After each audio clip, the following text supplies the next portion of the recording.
What's going on with YouTube? This is Fianna Grimro giving you guys some updated Cardfight Vanguard deck profiles.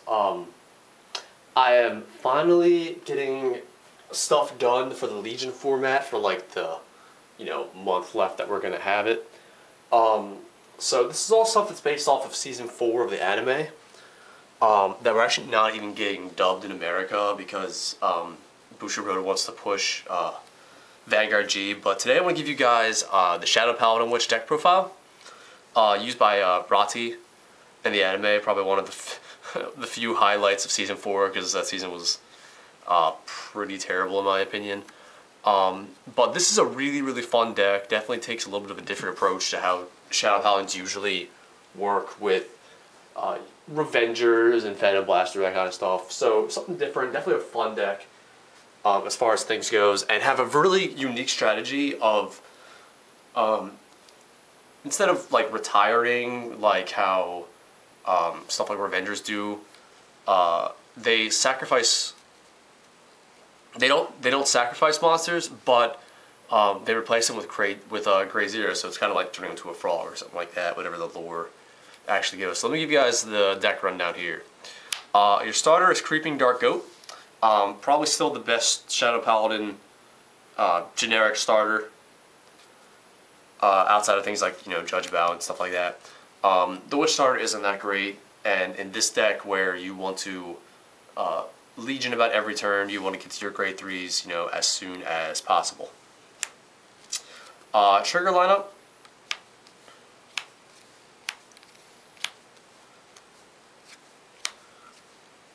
Eight critical. 4 of them are your Witch criticals. And then we also have 4 of the stand trigger. This is something that they're starting to do now because no one plays stand triggers at all. So what they're doing is they're giving stand triggers amazing effects that, while the stand trigger itself isn't great, the effect is absolutely worth making this thing running in the deck, and you have draw power outside of draw triggers, so it's worth running the stand triggers. What's notable about this is that when it's placed on rear guard, if your opponent has 2 or more grade 0s, and your Vanguard is a Witch, you can Soul Charge 1 and then choose a card from damage and turn it face up. The deck definitely does a lot of counter blasting and also a decent amount of soul blasting as well. So this is sort of a nice refresh, just to call, do stuff, and then you can sacrifice it for one of your Witch effects later.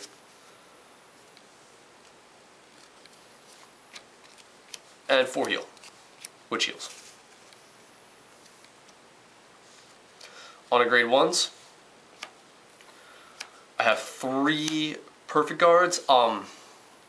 The Witch Perfect Guard is actually a Genesis, and I know there's some debate and legality about clan mixing kind of a thing. You'll definitely see people try to mix the Genesis Witches with the Shadow Paladin Witches, and I believe as far as the rules go, this is fine for like local tournaments and that kind of stuff, but if you go to like a regionals, there's definitely a rule about this, at least for the moment, where the only clan mixing you're allowed to have is the 4 Blaster Darks in Majesty Lord Blaster. Outside of that, you can't do it. So, but three Perfect Guards and 1 Quintet Wall, which is the Witch Quintet Wall. The Quintet Wall is actually really good in this deck, I find. However, the issue is the counter blast, and that you're using your counter blast elsewhere. So, and you have other ways to like filter things into the drop zone for your Legion. So like 1 Quintet Wall just to kind of get your plays going early if you have to, but otherwise the Perfect Guard is able to save your counter blast or other things. 4 Witch of Precious Stones Dana. She is probably your best grade 1 in the deck. And she's sort of the grade 1 version of another one we'll see later, Deidre. And what you do is you Soul Blast 1, and when she's placed on rear guard, if you have a Vanguard with Witch in its card name, pay the cost. If you do, choose one of your opponent's rear guards with a one of your opponent's rear guard circles with a rear guard in it. So like one of your guys' grade 2s, grade 1s in the rear guard. and then your opponent chooses a grade 0 from the drop zone and calls it to rear guard where you choose it. So it essentially replaces out your opponent's, 12k attacker or whatever with some really, really weak trigger in the drop zone. So really unique skill and really good because a lot of your abilities need to have, 2 witches out on the field or something like that. Then we have 3 Witch of Nostrum Arian Rod. This is the old witch from, back when Shadow Paladin was Season 1. But she's the discard draw witch. 7k is, solid, and then she can double as like a filter to get stuff out of your hand into the drop zone that you need for Legion. So 3 of her seems really, really good. And she's also a witch to boot. And then I'm also running 3 Witch of Crest Sakurna. She's one I've been kind of debating on because unlike your other guys, she's 6k, not 7k, so she's kind of okay behind a 12k attacker or behind the Vanguard. And her skill is that when she's placed on rear guard, if you have a Vanguard with which in its name that's in Legion, and the number of grade 0 rear guards has 2 or more, you can pay the cost, which is retiring one of your other witch rear guards. And if you do, your opponent's Vanguard gets minus 5,000 power. So she works with one of our other grade 3s, Rias, that is all about minusing the Vanguard power based on the grade 0s they have on the field. I've been kind of debating on her because while her skill is really good, it's only kind of live once you get up to grade 3 and your legions. So if you gotta get her in your hand early, she's just like a vanilla 6k, which is just not good as far as your rearguard power goes.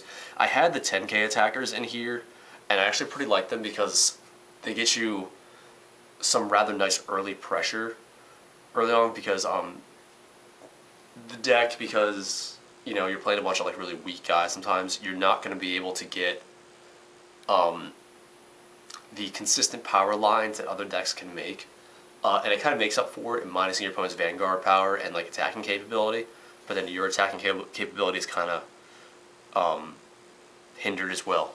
So, but she's something definitely when you're trying to go in for your grade 3 kill plays, she helps out a lot. On a grade 2, 4 Witch of Reality Femme.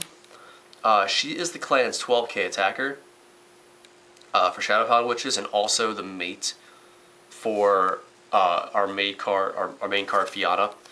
But outside that, standard 12k attacker, they're really good. Gives you some nice, just hit a Vanguard all by itself, and it's your Legion mate. So run 4. Then we have 4 Inspection Witch Deidre. She has a similar skill to Dana, in that when she is placed on rear guard, if you have a witch, you can soul blast the card and make one of your opponent's rear guards and turn into a grade 0 from the drop zone. And she's also the other Legion mate with Rias. So 4 of her for Femme, because you need them for your Legion mates, and also as far as grade 2s go, they are your best options. Then I'm running 2 Skull Witch Namine, another holdover from Season 1. She's always been a weird grade 2, even as far as Vanguard girls, in that she's 3,000. She's 3,000 power grade 2, but her skill is really good. You can counterblast 1 and then discard a Shadow Paladin, and then you get to draw 2 cards if you have a Shadow Paladin Vanguard. So for Legion, she gets super good in that she lets for not only draw power, but also the discard to fuel the drop zone for your Legion. So 2 of her seems like a nice number, because if you have 3, being that she's only 3k, she's going to mess up your attacking lines a lot. So you kind of want to just use her, put 7k behind her, poke something real quick, and then intercept with her or something like that. And I'm also running the 1 of 10k, that is also a witch. And you know, just kind of like the next best option. I think there's like a promo as well that we haven't gotten yet that really helps out the deck a lot. Whenever we get it, I'll definitely put it in here because it does seem really good. Alright, so on to grade 3s because this is where it counts.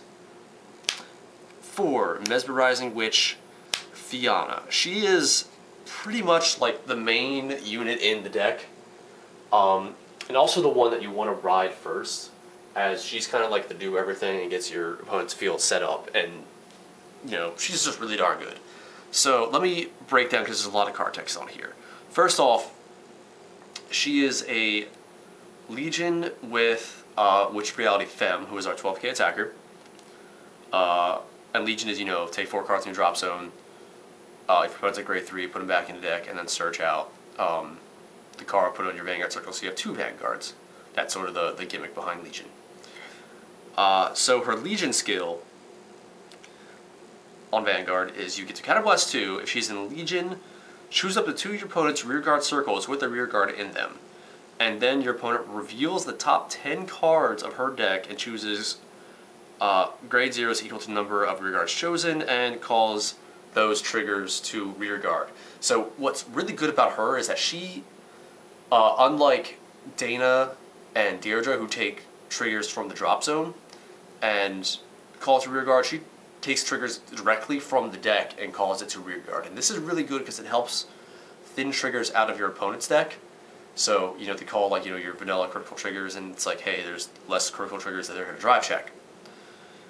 And then her other skill is you get to choose a rearguard with the same card name as a unit in your Vanguard circle. So either her or your 12k attacker, and retire it. And then if your opponent's grade 0 rearguards is 2 or more, you get to draw 2 cards. So, sort of your standard, you know, sack 1, draw 2. Really good, definitely helps getting the opponent's field set up. The Legion skill is kind of what makes the deck work, as you can go, you know, call a Deirdre, call a Dana, use her skill, and, you know, just turn your opponent's entire field into, you know, grade 0 frogs. Definitely is really punishing for your opponent who's going to overextend and fill up their field really quick, and you just turn everything into, you know, weak little triggers. And then lastly, we have our 4 Cultist Witch Rias. She is our other boss monster and sort of our like finishing card, so you probably want to ride her after Fianna's able to set up the field. Again, Legion for, you know, 20k with Deirdre. Her Legion skill is that you can choose one of your rearguard with Witch's name and retire it.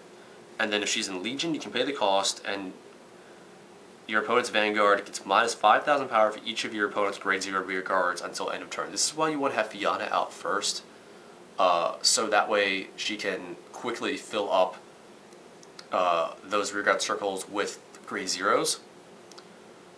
And then you call out Rias, and your opponent gets minus 5,000 power for each of those grade 0s. This also is really well with Sakurna, who gives an additional minus 5,000 power with her skill.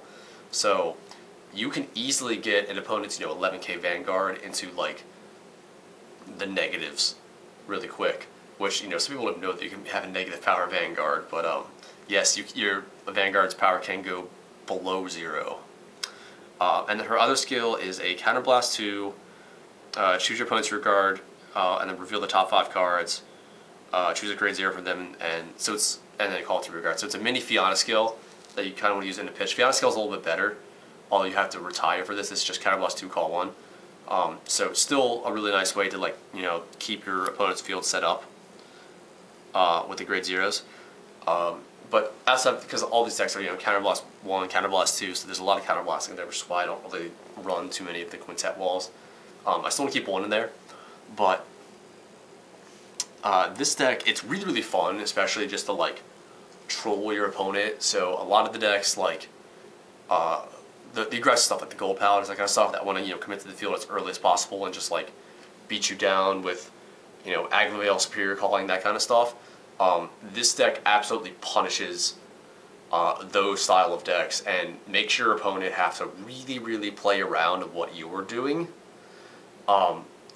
So either just, like, not guarding with triggers, or not getting stuff into the drop zone early, or not committing to the field, so that way like you're okay. So definitely put your opponent in a tight spot, because you're just going to like, essentially the point is like to turn like your opponent's strongest plays, like flooding the field, guarding, getting triggers, that kind of stuff. You want to turn all that stuff into the greatest weakness, in just replacing all that with your opponent's weaker monsters. So this is the deck profile. Definitely a fun deck. This deck it's been kind of overshadowed by the Phantom Blaster Abyss from the Extra Booster, as far as like compatibility go, and then since then like set 16's come out with Thinksaber, that kind of stuff. But the deck is extremely good, especially against other Legion decks, as a lot of the Legion decks rely on Spirit Calling. So let me know what you guys think about this, and if you guys have any suggestions, just let me know, because it's still a deck that I'm working on. So thanks for watching YouTube, and peace out.